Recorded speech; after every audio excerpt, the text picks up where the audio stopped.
Le paso la palabra a Vicente Rodríguez Carro, que va a hacer la presentación de don Pedro Álvarez, y a continuación ya empezamos.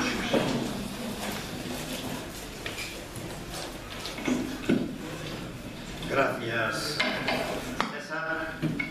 ¿Se oye bien? Bueno, en primer lugar quisiera saludar al gran maestro de la Gran Logia de Madrid, que tenemos el gusto de tenerlo hoy aquí, y a la inmensa mayoría veo que son muchas caras conocidas. A mí ya me conocéis también de la primera presentación, de la primera conferencia, y os recordaréis también que di la conferencia sobre Krause en el Ateneo. Y hablando de Krause, debo decir que aquí a mi lado don Pedro Álvarez no es solamente un gran hombre de la masonería, sino que trabaja en un instituto, el Instituto sobre el Liberalismo, el Krausismo y la Masonería de la Universidad de Comillas en Madrid, que seguramente es el que más sabe de Krause, mucho más de lo que yo os pude decir en aquella ocasión.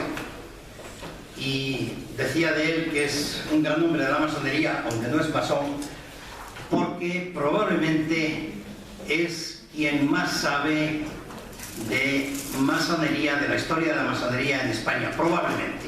A lo mejor alguien lo discute, yo personalmente creo que es así. Lleva 40 años estudiándola, y para alguien que piense, que se dé cuenta que trabaja en la Universidad de Comillas, en la Universidad de los Jesuitas, y que la Iglesia Católica y la masonería pues no han sido especialmente amigos a lo largo de la historia, debería pensar, o podría pensar, que un centro de investigación como este no sería precisamente un centro de mucha amistad con la masonería.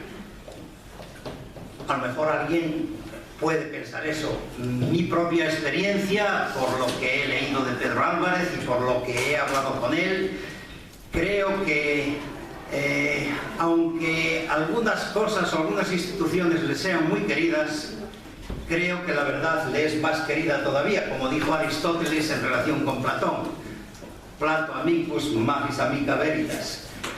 Y, en fin, no quiero decir con esto de que estemos de acuerdo en todo, ni muchísimo menos, pero lo que es importante y lo que nos ayuda a progresar en el entendimiento y en acabar los prejuicios, precisamente es la búsqueda de la verdad. Los prejuicios los ha habido por ambas partes.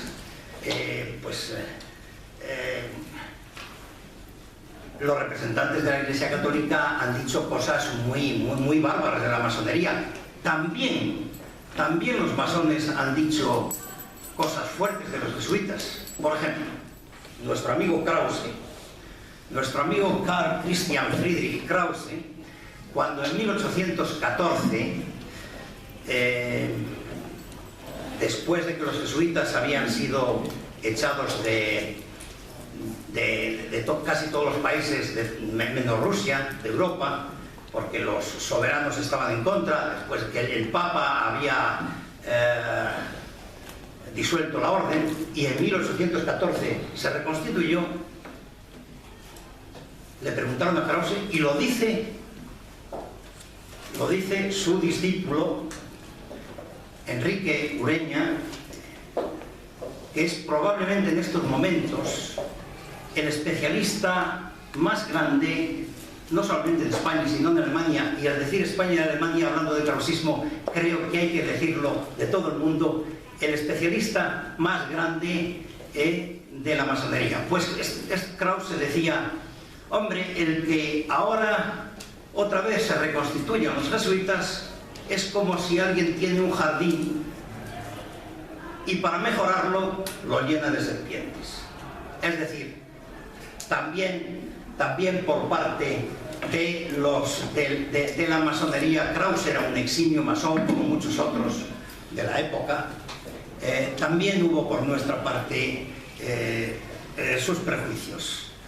Evidentemente las cosas han ido cambiando, han cambiado mucho en los últimos tiempos, y no sé si precisamente no han cambiado porque ha habido personas como él que ya desde hace mucho tiempo están buscando la verdad. Yo fui, la primera vez que topé con la masonería fue en Suiza, la segunda vez fue en Alemania. Cuando me quisieron poner en contacto con la masonería, me dijeron, pues mira, léete este libro, que es de un jesuita holandés, lo que dice eso es la masonería. Y dije, hombre, yo quedé muy extrañado porque tenía mis prejuicios también, ¿no? Pero a la vista de eso, hemos sufrido, también tenemos algo en común con ellos. No sé si habéis leído uno de los libros últimos, muy famoso, de Umberto Eco, El cementerio de Praga. Ahí describe de alguna manera cómo se constituyen las leyendas paranoicas. Y aparecen, hay tres sujetos preferidos de leyendas paranoicas a lo largo de la historia: los judíos, los masones, y adivinar quiénes son los otros, los jesuitas. Así que, bueno, creo que Pedro y la gente que trabaja con él está contribuyendo fuertemente a que se conozca la verdad, porque eso nos hará libres y nos hará libres de prejuicios. Además, creo que no es necesario, porque es de sobra conocido la capacitación académica que tiene. Él es miembro de la Academia de la Historia, además de catedrático de la Universidad de Comillas, y seguramente nadie mejor que él para darnos una idea lo más exacta posible que podamos esperar sobre ese conflicto no acabado, como él mismo lo ha definido, entre la masonería y la Iglesia Católica. Pedro, encantado de que estés aquí. Muchas gracias por venir.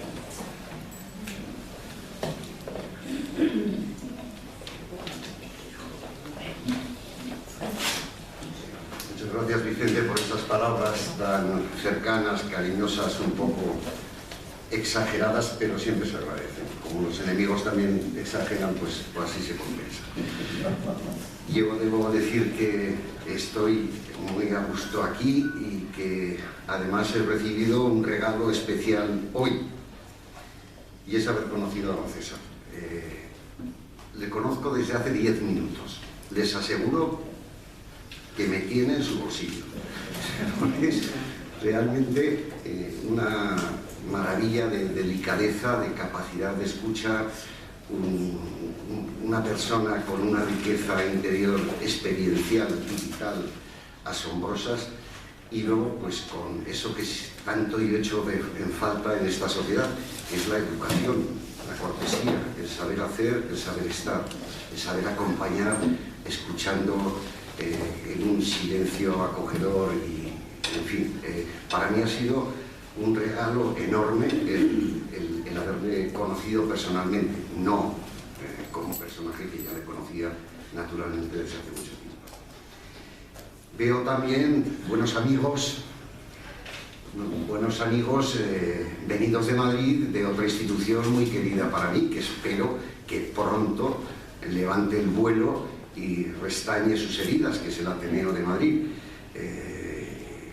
Es una institución tan importante para la cultura madrileña en particular, pero para la cultura española, y diría que un punto de referencia occidental, que el verles aquí, acompañándome otras veces, he estado con ellos también en el Ateneo, trabajando juntos como conferenciante, ¿no?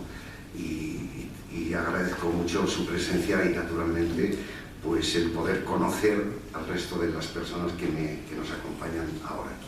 Por lo tanto, muchas gracias por la invitación y muchas gracias por ser como ustedes, porque es un auténtico regalo. Cuando me habló Vicente de desarrollar esta temática aquí, en este momento también del curso, yo sabía que tenía que aceptar el desafío. Lo tenía que aceptar no porque fuese un desafío temático o o social, sino porque era un momento de agotamiento ya del curso,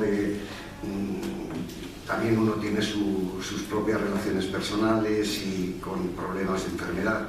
En fin, no me resultaba muy apetitoso desde la parte existencial y afectiva mía. Pero sí desde la perspectiva intelectual, sí desde la perspectiva académica. Y por supuesto hablar. Aunque estamos en este centro, yo estoy sintiéndome como que hablo en la fundación. Por razones de espacio es aquí, pero yo esto lo considero como un acto propio de la fundación, como así es. Entonces, eso me estimulaba mucho también. Sin más prolegómenos, porque no quiero cansarles más, sí que quiero afrontar desde mi perspectiva esta cuestión que es, creo que le pusimos, relaciones, y masonería, génesis y desarrollo de un conflicto inacabado. El título ya tiene su razón de ser, porque efectivamente de lo que voy a hablar es de la génesis y el desarrollo. Y yo soy historiador, por lo tanto mi enfoque no va a ser filosófico, mi enfoque no va a ser teológico como tal, sino va a ser sustancialmente histórico. Y además no por casualidad, sino porque creo que la historia es la que nos va a iluminar perfectamente la situación actual. La cuestión no es decir que estamos así, sino cuál es la orientación que sigue esa línea que va marcando irremisiblemente el devenir histórico. Por lo tanto, el hablar del origen, el desarrollo y acabar con que es un conflicto inacabado, pero no recién comenzado y en vías, en mi opinión, de solución, pues es lo que le da consistencia al título. Entonces, por eso, en esa historia de las relaciones Iglesia-masonería, yo creo que hay que considerar tres momentos cruciales que coinciden, el primero con el siglo XVIII, el segundo en el siglo XIX y el tercero con finales del XX. El cuarto es el que espero que don César y yo veremos acabado, si no sociológicamente y mentalmente, sí jurídicamente, de una vez en estos comienzos del siglo XXI. Si la masonería tiene algo de relevante en su nacimiento, es que se constituye como la primera institución, como diría Krause, que cree en la persona por el hecho de ser persona, en su pura y perfecta humanidad. ¿Esto qué quiere decir? Y digo institucionalmente, porque naturalmente la idea había sido desarrollada filosóficamente con anterioridad a la constitución de la masonería contemporánea. Esto quiere decir que se sitúa al margen de los problemas filosóficos, políticos y religiosos, e institucionalmente esto no lo había hecho nadie antes que la masonería en Occidente. Y tan es así que esa idea, evolucionada ya desde la Edad Media, pero que puntualmente sucede en 1717, toma un cuerpo constitucional, como habrán oído ustedes a lo largo de estas conferencias, en 1723, con las llamadas Constituciones de Anderson. Esas Constituciones de Anderson son una joya auténtica de lo que es la tolerancia religiosa en un continente intolerante religiosamente. Empezando por el lugar donde nació, que es Inglaterra. Una Inglaterra que tenía a los reyes titulares, vamos a llamar así, a Jacobo, exiliado en París, y a todos los católicos perseguidos en aquel momento. Está dominando la dinastía hanoveriana en Inglaterra. Y en ese caldo de cultivo nace una institución que prohíbe hablar de política y de religión en las logias, como dicen las Constituciones de Anderson, precisamente para convertirse en un espacio de sociabilidad donde personas de todos credos religiosos y políticos puedan convivir y comunicarse. Esto es un elemento no solo de tolerancia, sino de modernidad absolutamente inconcebible hasta entonces.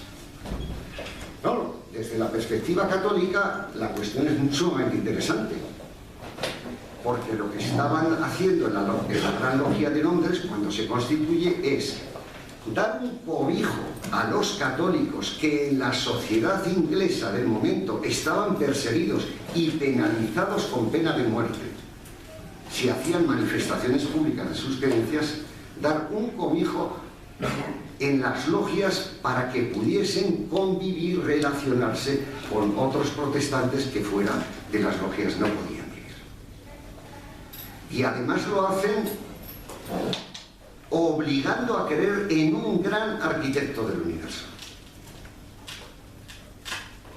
Claro, para posibilitar este espacio de sociabilidad necesariamente necesitaban un secreto.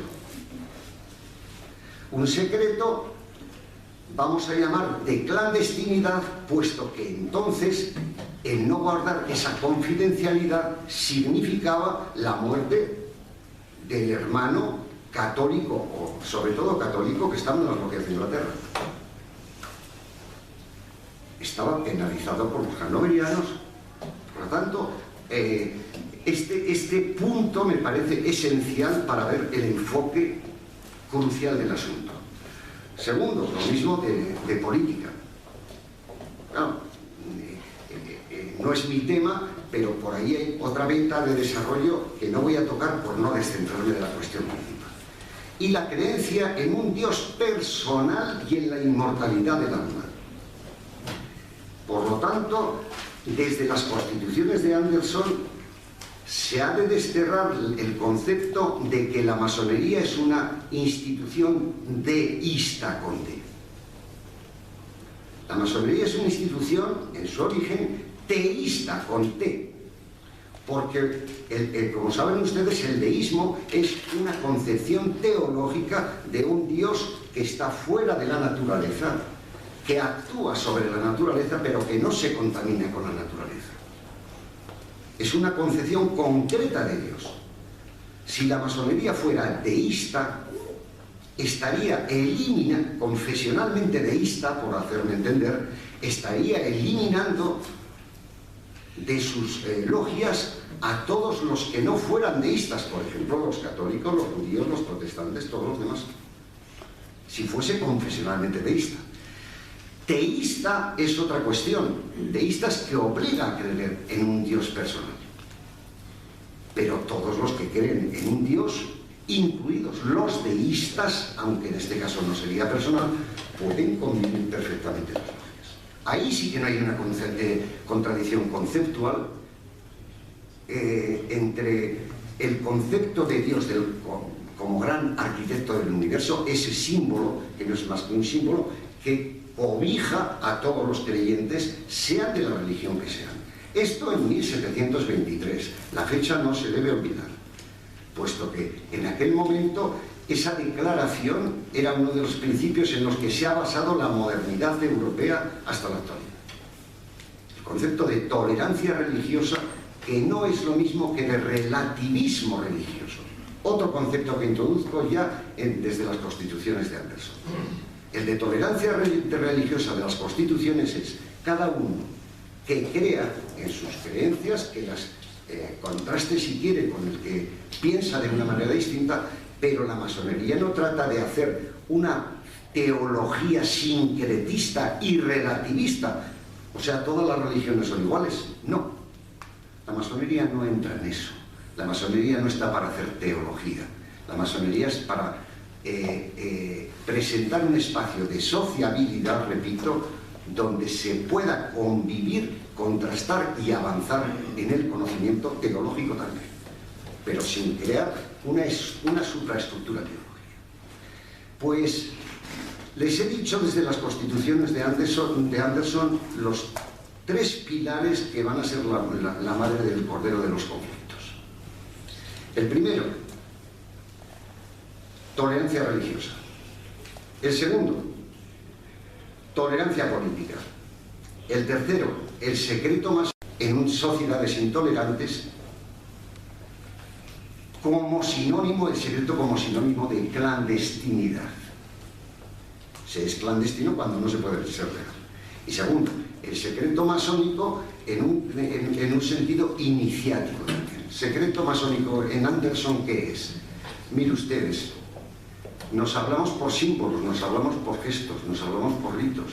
Solo el que ha vivido esos ritos, esos símbolos, es capaz de saber lo que significan. Es lo mismo que el que habla de amor sin haberse enamorado. Solo el que se ha enamorado sabe lo que es el amor. Existencialmente hablando.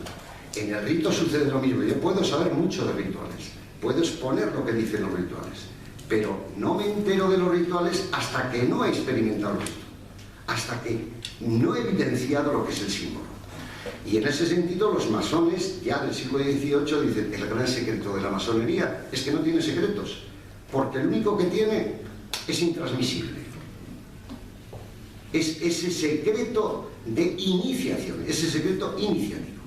El otro, el de clandestinidad, es otro aspecto. Cuando cambien los tiempos y la masonería no tenga por qué ser clandestina, no tendrá sentido de ser el secreto. El iniciático siempre. Pues bueno, en ese sentido del secreto como secreto de clandestinidad como sinónimo, el no revelar, por ejemplo, que un hermano es masón. ¿Por qué no? Entonces sí que tenía sentido. Es que si revelo que Vicente es católico y está en mi misma logia, viene la policía inglesa y lo mete en la cárcel enseguida. En una sociedad avanzada, ¿qué más da? Es masón y yo no. Y se manifiesta públicamente. Ahora, lo intransmisible de su experiencia, por más que lo cuente yo a lo mejor, lo cuento peor que él. Lo transmito peor que él. Primer problema del secreto, pues que muchos estados protestantes, desde el mismo momento en que le conocen a la masonería, la declaran ilegal, la prohíben. Por ejemplo, Ginebra, la Ginebra protestante, y también católicos, la Francia católica. Siguiendo este ejemplo, Clemente XIII es el que emite la primera bula de excomunión contra la masonería, en 1735. Y esa bula prohíbe a la masonería por ser secreta, lo mismo, la misma razón, seguridad del Estado. La misma razón que tenían los países protestantes y católicos que se habían anticipado en las prohibiciones. Clemente XII, en 1735, da otra razón. Es que son personas que respetan todo culto. Todo culto. En 1735 la razón de la tolerancia religiosa. Una razón comprensible en la época, incomprensible actualmente. Y tercera razón, por tanto tenemos la razón política en la que se ampara el secreto, la razón religiosa derivada de la tolerancia religiosa. Y tercera razón, atiende y está relacionada con el secreto a la probidad. La probidad, a la moralidad. Dice, si no, ahí hacen el mal, ahí hacen cosas ocultas. Porque si no, porque se iban a proteger con el secreto. Uno se prohíbe con el secreto. Derivaciones. Y él, sin probar, excomulga a la masonería, amparándose en que también tiene razones que no puede revelar para la excomunión. Señor Papa, ¿cómo puede usted excomulgar a una institución porque tiene un secreto y luego no dice usted las razones que en su pecho conserva para excomulgarla? Este juramento, este tipo de prohibiciones era propio también de los reyes, de los estados de aquel momento. Carlos III, cuando expulsa a los jesuitas, también esgrime razones ocultas que no puede revelar de España. Es decir, era una fórmula bastante corriente en el siglo XVIII para tanto política como religiosa. Y aquí tenemos esos tres motivos de excomunión. que van a ser tremendos porque la pena era excomunión ipso facto, reservada exclusivamente a la Santa Sede, y va a ser inmediatamente aplicado en el orbe católico, excepto en países como Austria, donde el emperador, el marido de María Teresa, el conde de Lorena, era francmasón. Y ahí evitar la prohibición, perdón, la excomunión, es lo que permitió que se desarrollase una cultura masónica en el siglo XVIII muy importante, uno de cuyos exponentes es Mozart. O Haydn, compañero de él, también compañero de logia, el padre de Mozart, Leopoldo, o von Bohr, un exjesuita que es el personaje que Mozart representa en El Sarastro de la flauta mágica. Tiene, por lo tanto, una afluencia enormemente rica. Este primer momento, coincidente con el siglo XVIII, es continuado por un segundo momento, correspondiente al siglo XIX. Y es el coincidente con los pontificados de Pío IX y León XIII. Curiosamente, desde Clemente XII a Pío IX han pasado más de 100 años.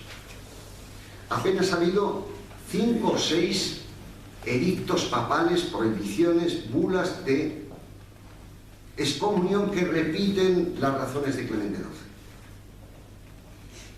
¿Por qué en tiempos de Pío IX y de León XIII se conocen más de 400 documentos papales prohibiendo, excomulgando, etc.? El principal de estos documentos es la encíclica Humanum Genus de 1884, que recoge las mismas razones de prohibición que tenía Clemente XII en la In Eminenti, que es como se llamaba la bula de Clemente XII, pero añade una nueva, que es el indiferentismo religioso. Pues es muy claro, las razones políticas porque atentan contra los países legítimamente, contra los poderes legítimamente establecidos, lo que decía Clemente XII. Las razones religiosas porque son tolerantes religiosamente. La Iglesia Católica es la única poseedora de toda la verdad, por lo tanto, quien defienda que fuera de la Iglesia puede haber salvación está en la heterodoxia católica. Y tercer punto, el nacimiento y desarrollo del liberalismo que iba a ese indiferentismo, a ese relativismo religioso.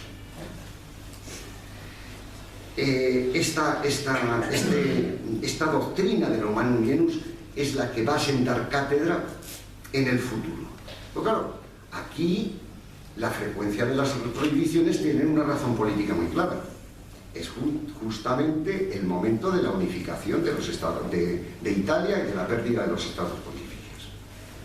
Tanto Pío IX como luego León XIII tenían razones sobradas, según su opinión, para condenar a una institución que había defendido la unificación italiana y por lo tanto que había defendido la pérdida de los estados pontificios.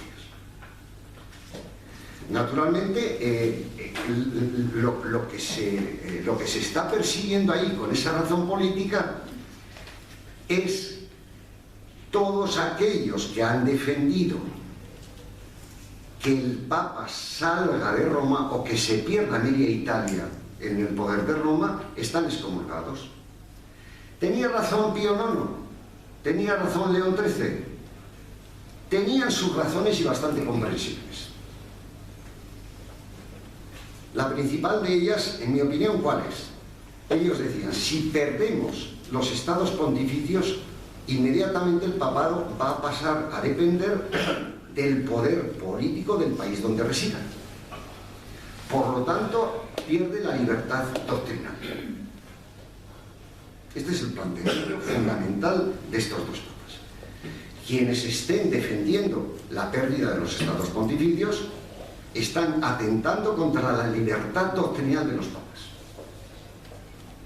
La razón en sí puede ser convincente. Efectivamente, para que tener libertad doctrinal debes tener autonomía, debes tener independencia. Si no, vas a estar condicionada por las leyes del país donde estés. Ahora bien, para tener independencia, no hace falta poseer media Italia.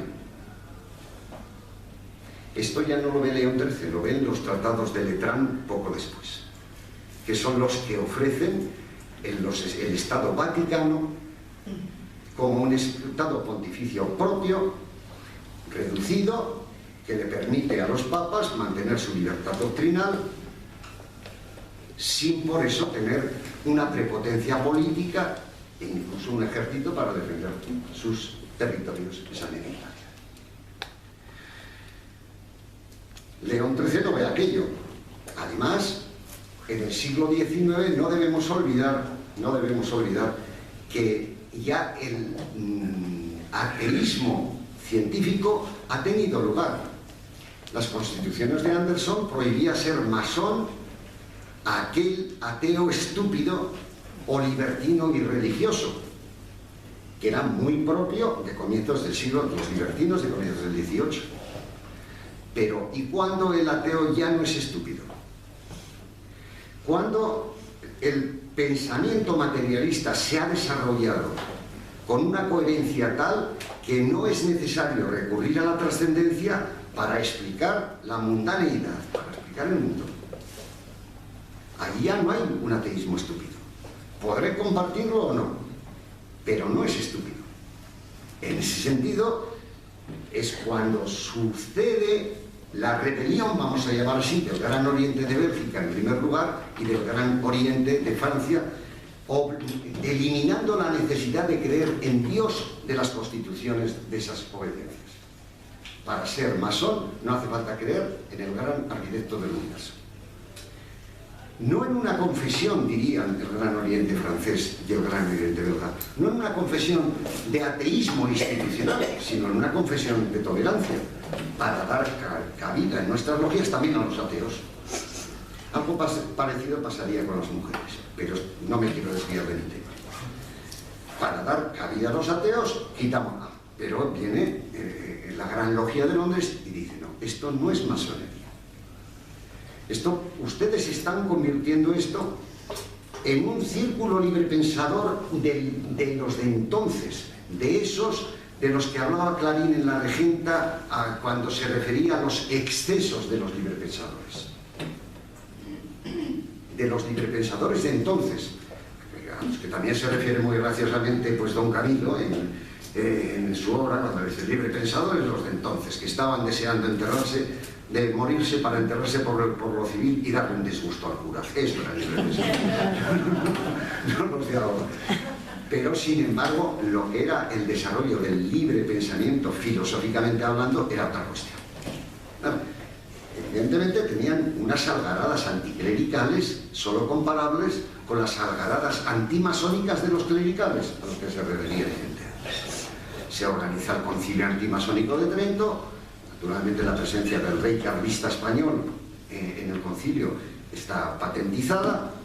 Se organizan por otro lado las ligas anticlericales muy fuertes, se organizan los congresos internacionales de libre pensamiento, el más sonado en Italia en 1904, cuando se erige la estatua de Giordano Bruno en el campo de Fiori, en el centro de Italia, con una agrupación de miles de librepensadores aguerridos, militantes.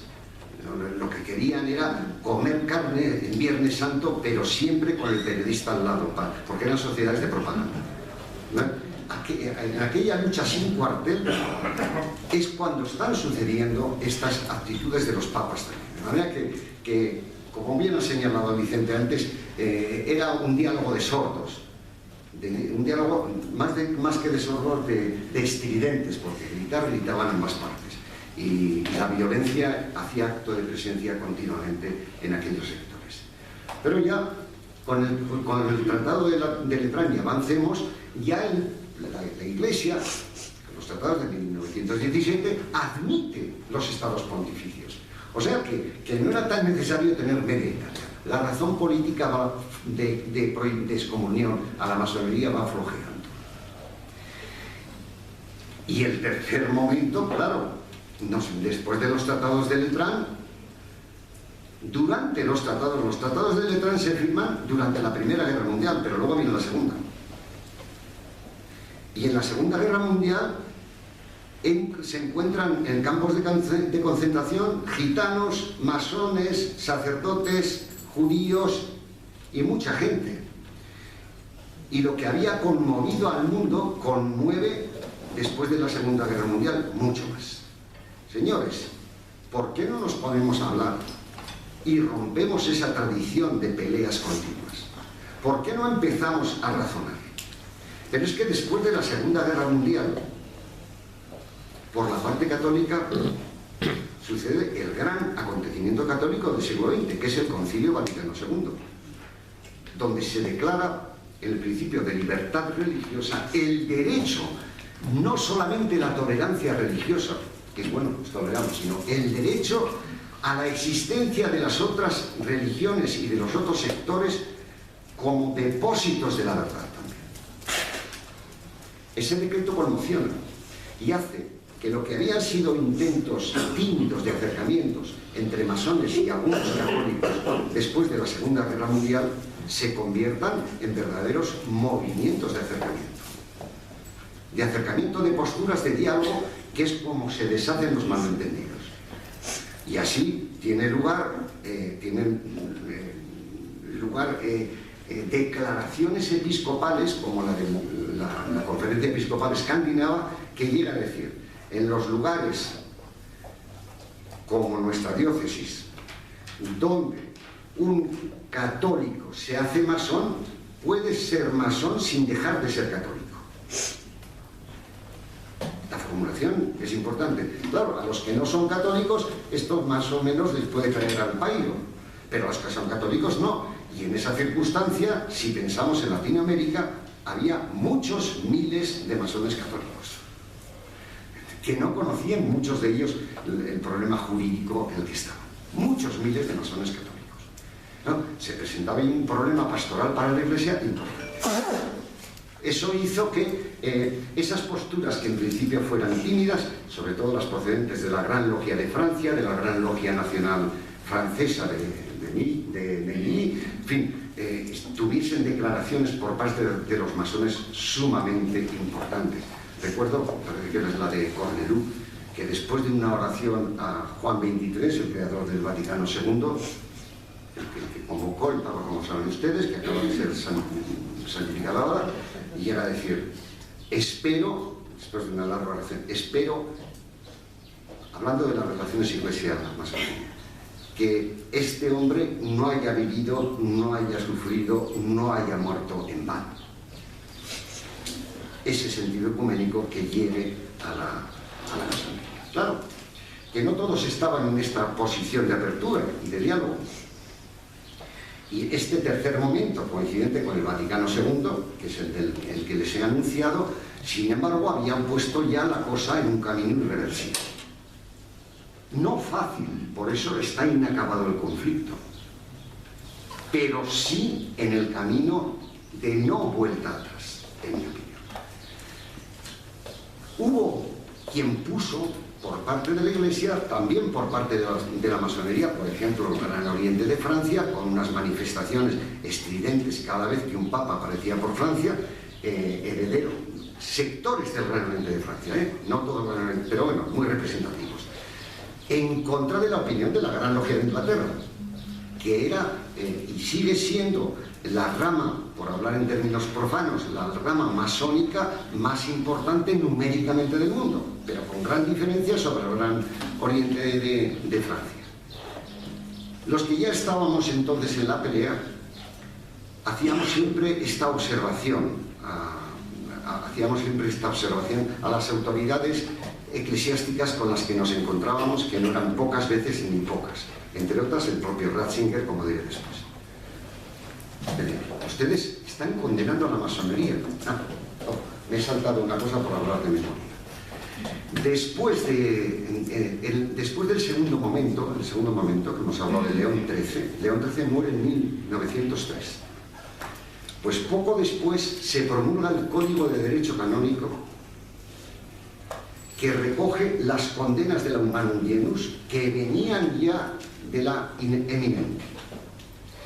Y y esas condenas las extracta en el famoso canon 2335, que decía: esta masonería es una sociedad que atenta contra los poderes legítimamente establecidos. Legítimamente es razón política. Contra la religión y los poderes legítimamente establecidos. Razón religiosa o razón política. Canon 2335. Y habla de la masonería. Cuando salto, perdón por este fallo didáctico, cuando estamos ya después del Vaticano II hablando de estas cuestiones, nosotros decíamos: ¿pero a qué masonería está condenando usted? Porque aquí hay muchas ramas masónicas, las más numerosas ni atentan contra la Iglesia ni contra los poderes legítimamente establecidos.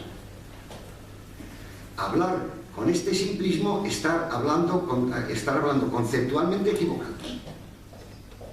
Eso removía las posibilidades del diálogo. Estaba el peligro de hacer masones buenos y masones malos. También se trataba de evitar eso. Y además, por el Vaticano II, hasta los que atentan contra la Iglesia tienen derecho a asistir. Derecho, no permisividad. Como pone el decreto de tolerancia religiosa del Vaticano II.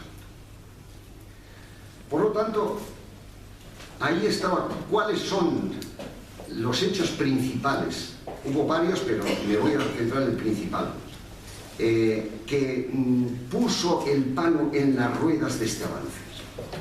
En primer lugar, había una declaración muy importante del cardenal Sepper de 19 de julio de 1974, que decía: era el prefecto para la Sagrada Congregación para la Doctrina de la Fe. Es decir, la máxima autoridad de la Iglesia en cuestiones doctrinales.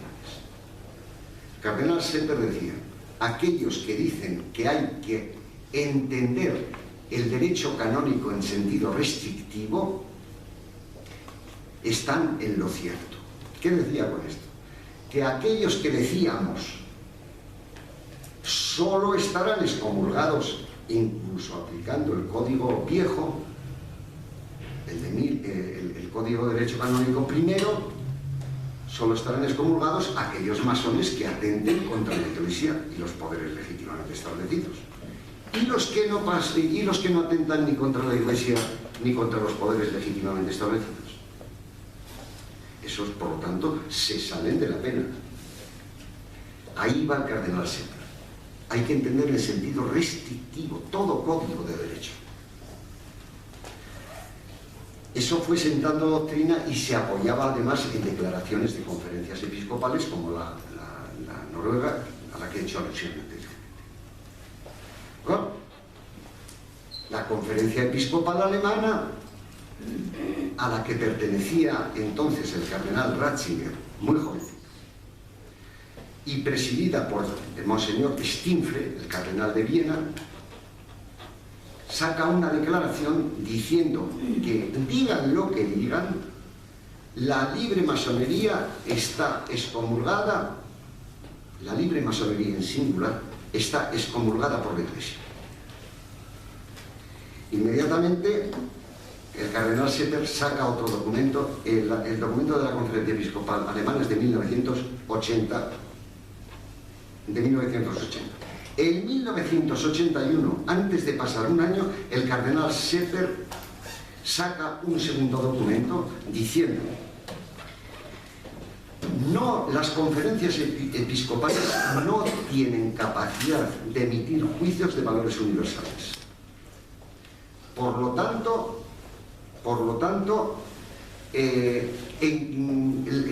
permanece vigente lo dicho en el Código de Derecho Canónico. Interpretación: la única conferencia episcopal que había hablado con carácter universal era la alemana. La conferencia de Noruega había dicho: los masones de nuestras diócesis, que la alemana, la libre masonería, está excomulgada. Juicio de carácter universal e irreversible. Y además se remitía el código, el cardenal Sepper, al Código de Derecho Canónico, que había dicho anteriormente que debía ser interpretado en sentido restrictivo. Todos entendimos, por lo menos en ese sector, que el cardenal Sepper le estaba dando un tirón de orejas a la Conferencia Episcopal Alemana, por la cercanía de la declaración y por estas razones que puedo desarrollarles más, pero que creo que han quedado suficientemente claras. Hasta ahí las cosas. Se estaba, mientras tanto, redactando un nuevo Código de Derecho Canónico, código que se promulga en 1983, y código en el que no aparece mencionada para nada la masonería.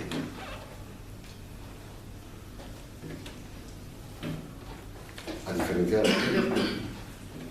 E incluso el canon que sustituye al 2335 no habla, incluso para unas sociedades que atenten, no habla ya de excomunión, sino estado de pecado grave.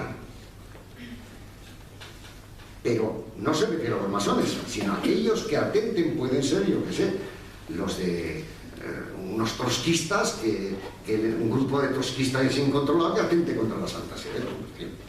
Es decir, que no hay, es una formulación muy general la de ese código. Y la palabra masonería no aparece en todo el código de derecho. Pero claro, ha cambiado el cardenal Sepper, el prefecto de la congregación. Ya no es el cardenal Sepper, sino el cardenal Ratzinger. Y el cardenal Ratzinger es el que saca un documento un día antes, el 26 de noviembre del 86, es decir, un día antes de la promulgación del nuevo Código de Derecho Canónico, donde no aparece la palabra masonería. ¿Qué es lo que viene a decir? Pues lo leo. No ha variado el juicio de la Iglesia sobre las asociaciones masónicas por el hecho de no venir expresamente mencionadas en el nuevo Código de Derecho Canónico como se hacía en el Código anterior. Esta congregación, la Congregación para la Doctrina de la Fe, responde que tal circunstancia es debido a un criterio redaccional surgido también respecto a otras asociaciones igualmente no mencionadas. O sea que implícitamente estaba ahí, según el cardenal Ratzinger, la masonería. Permanece, por tanto, inmutable el juicio negativo de la Iglesia sobre las asociaciones masónicas, dado que sus principios han sido siempre irreconciliables con la doctrina de la Iglesia y, por tanto, la inscripción en las mismas sigue estando prohibida. Los fieles que pertenecen a las asociaciones masónicas, ojo, están en estado de pecado grave y no pueden acceder a la Santa Comunión. Estar en estado de pecado grave significa que siguen siendo católicos.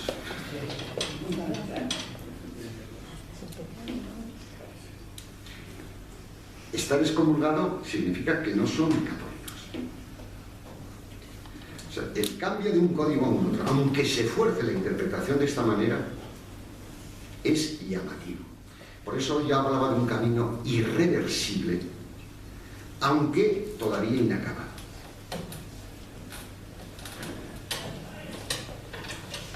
Después de esta declaración, y esto ya, con esto acabo esta intervención, ha habido más cosas.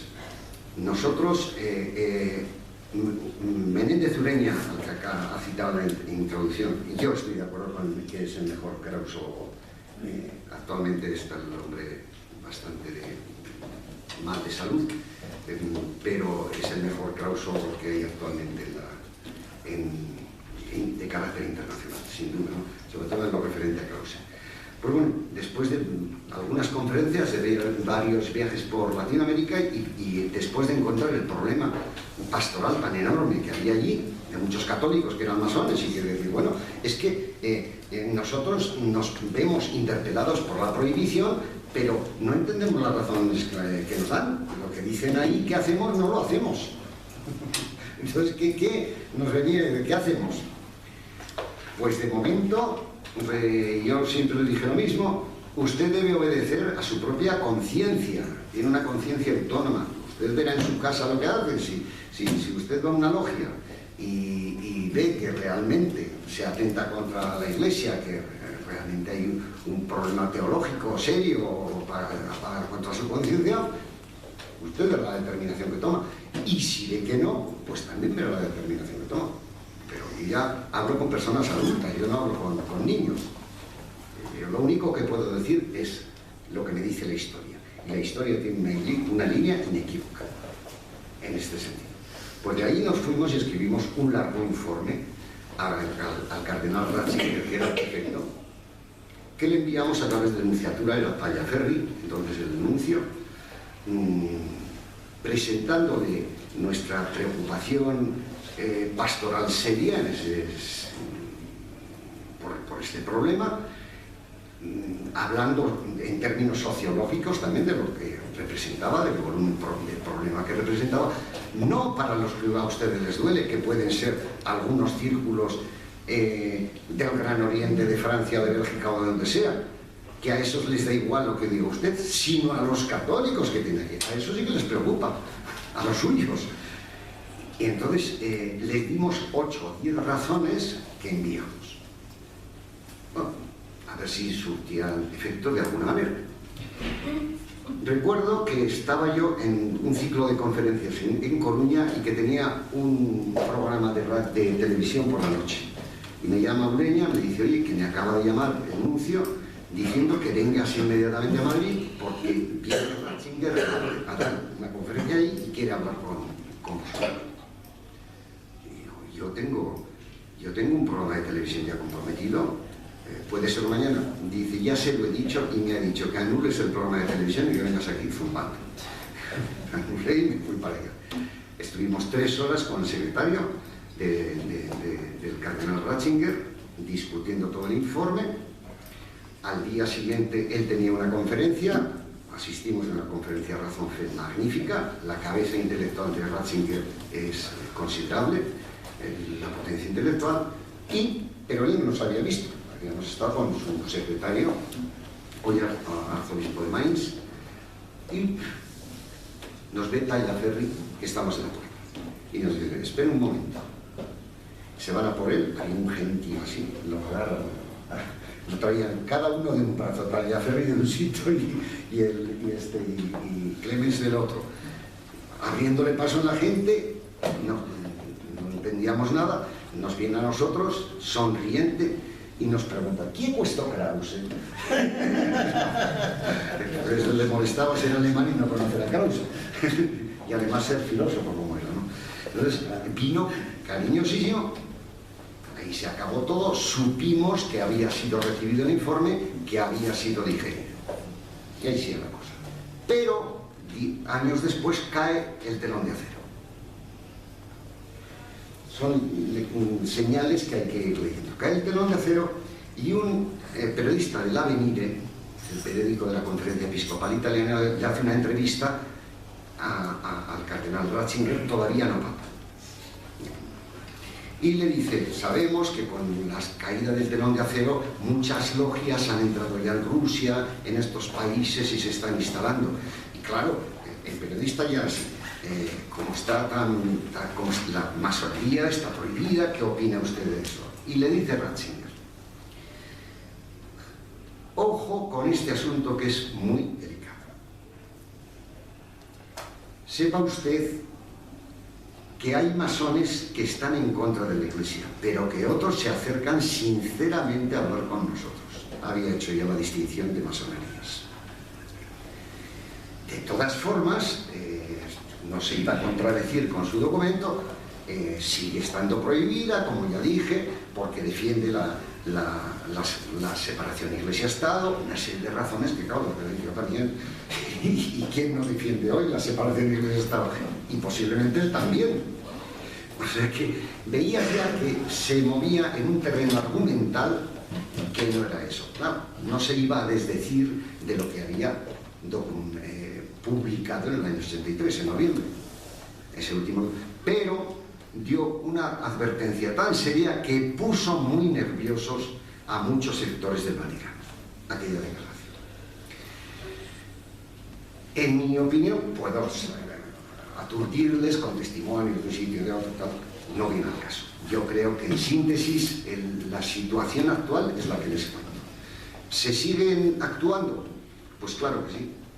Y hay que seguir actuando, hablando alto, diciendo las cosas con firmeza y sobre todo buscando la verdad. Le decía Machado, tu verdad no, la verdad, y ven conmigo a buscarla, la tuya, guárdatela. Esto es lo que desde luego a mí me mueve en este tema, que para mí es objeto de investigación histórica, aunque tenga naturalmente mis inclinaciones personales, pero esas no cuentan, y desde luego pues muchos amigos masones, bueno, entre mis mejores amigos cuentan algunos están en las logias, pero esos son ya cuestiones personales que no vienen al caso y que explican un poco la afectividad a la que se refería Vicente antes cuando habló de esta institución. El trato que no afecte ni un punto a mi rigor científico, que es lo único que persigo con esta ley. Muchísimas gracias.